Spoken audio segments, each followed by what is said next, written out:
Money. About the authors. Muppala Ranganayakamma is a well-known Telugu Marxist critic and writer. She has been writing since 1955. She has around 15 books, 70 short stories, and several articles to her credit. Gender equality and the portrayal of women's family and domestic life in India are central themes in her work. Let us start with a summary of this lesson. The story starts with an exclamation 1 crore, very apt to the title of the lesson. The first line sports the idea of money quite literally. The exchange of information in a conversational note where one starts questioning how could an educated man ask for dowry, to which the other replies that he is at no fault since people agree to give it. One asks, what's the surprising part when a father-in-law has agreed to give a crore as dowry and is also super rich to do so? But it is an educated bride who has agreed to go ahead with the wedding. And even more surprising, as the groom has placed condition of not going through with the wedding if not given enough dowry. Muppala makes a straightforward statement that education has no value except for the mere weight of books.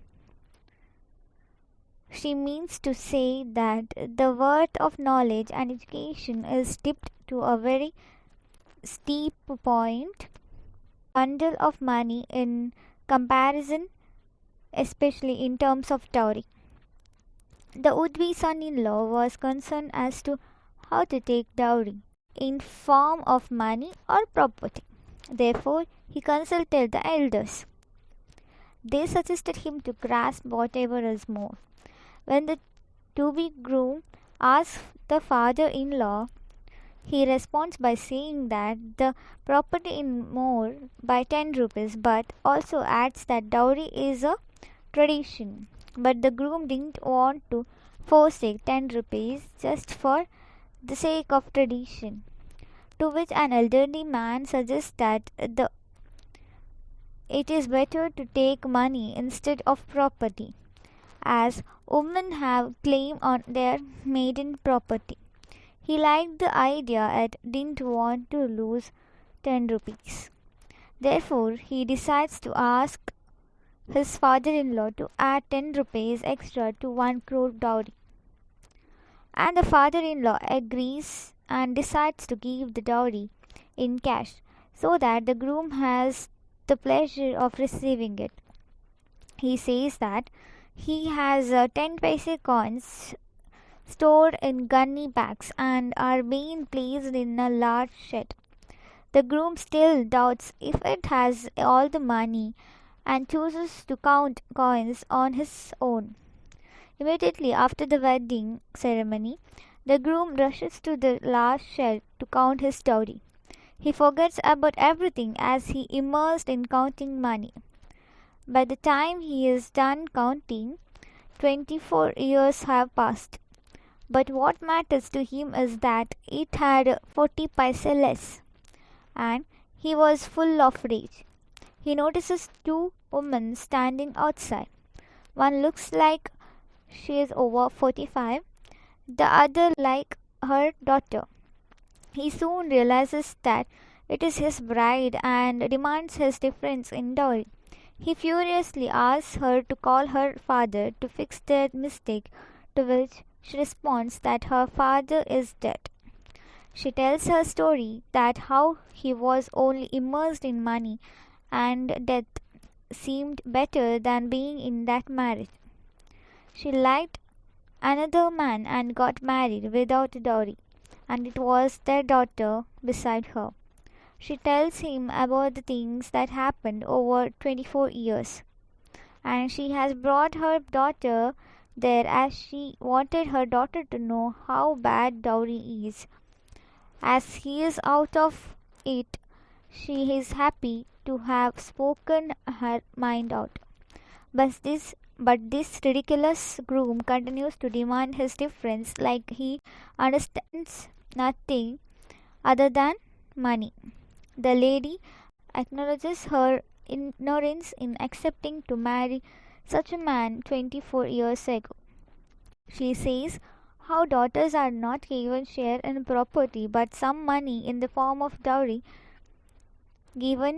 dowry which is not something to rely on. She says that all problems arise with the unjust division of property, and if divided equally, there will be no problem. But then, if dowry is abolished, grooms will start looking for brides with property, and eventually it will turn into a property transaction. This changes its form from dowry problem to property problem. The author concludes by saying how mania for money ruins relationships of love and happiness. Thematic concerns. Money takes different shapes and forms, and one such major problem all over the world is dowry. But the unfortunate segment is that it still prevails in India. It is wired into the minds of people so much that it is difficult to break it logically. One such attempt is made by Muppala Ranganayakamma by writing an effective piece. Each character constitutes an aspect. The groom lost his youthful years of life to money, and what is even the point of all that when he can't even contemplate the very root and realize that it was because of greed that he has lost so many years of life. The individuals who suggest the groom to take the bigger share of the pie indicate the society which triggers such acts to a greater extent. People are the very brick and stone of a structure called society, and if they lack basic perception towards the wrongdoings, then how can anything be ever changed? The bride was initially happy that her father is paying a lot of money as dowry, but later realizes her mistake. Even though she is educated, she ended up making a choice which was not good for her. But then she has corrected it, which enables her to live happily ever after. She resembles all the women who have to go through this in order to survive in this society. Whereas her daughter represents the changed version of herself and a learned rendition of the bad effects of dowry that should exist and be imparted into this world.